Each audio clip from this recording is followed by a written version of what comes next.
Hello बच्चों, चलिए प्रश्न पढ़ते हैं। धनात्मक y दिशा में चलने वाली तरंग विक्षोभ का आयाम है। t बराबर 0 पर दिया गया है बच्चों। y बराबर 1 जमा में 1 धन x का वर्ग और t बराबर 2 सेकंड पर दिया गया है बच्चों। y बराबर 1 जमा में 1 धन ब्रैकेट 1 ऋण 1 का वर्ग, जहाँ x और y मीटर में। यदि संचरण के समय तरंग विक्षोभ की आवृत्ति परिवर्तन नहीं होती तब तरंग का वेग क्या है। तो बच्चों इस स्थिति में यहाँ पर आयाम दिए गए हुए बच्चों और बोला गया है कि आवृत्ति परिवर्तन नहीं हो रही। तो देखिए बच्चों, प्रश्न को हल करते हैं बच्चों। हाल ही बच्चों इसके लिए मुख्य अवधारणा बन रहा है।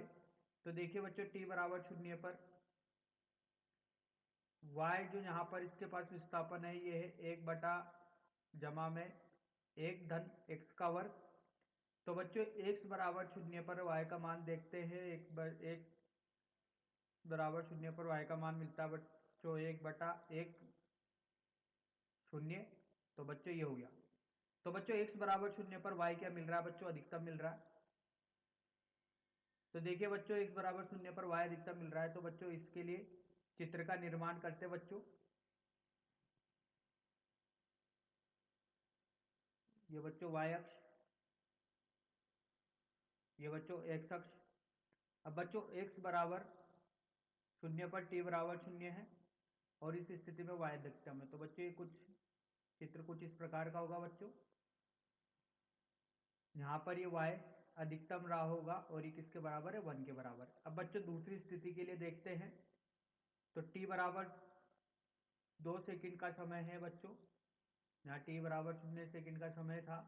इस स्थिति में y की समीकरण दी गई है बच्चों 1 जमा 1 धन ब्रैकेट 1 ऋण 1 का वर्ग। तो देखिए बच्चों, इस स्थिति में अब देखिए t बराबर 0 पर x बराबर 1 मान लेते हैं। तो y का मान आएगा बच्चों 1 जमा में 1 धन 1 ऋण 1 का वर्ग। तो बच्चों ये हो गया 1।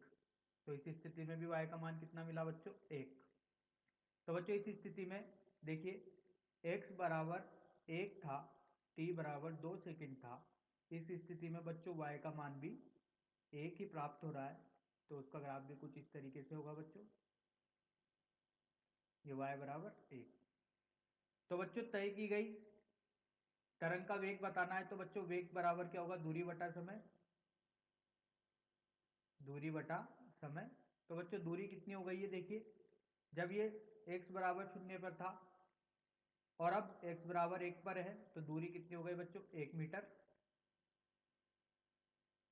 बटा समय कितना हो गया बच्चों इस स्थिति में? 0 से 2। तो ये हो गया बच्चों 2 सेकेंड। तो ये कितना निकल गया बच्चों? 0.5 मीटर प्रति सेकेंड। तो यही वेग होगा बच्चों, जो किसका वेग दिया जाएगा बच्चों? तरंग का वेग दिया जाएगा। तो उत्तर होगा बच्चों इस स्थिति में 0.5 मीटर प्रति सेकंड। तो आशा करता हूं बच्चों आपको यह समझ में आया होगा। धन्यवाद।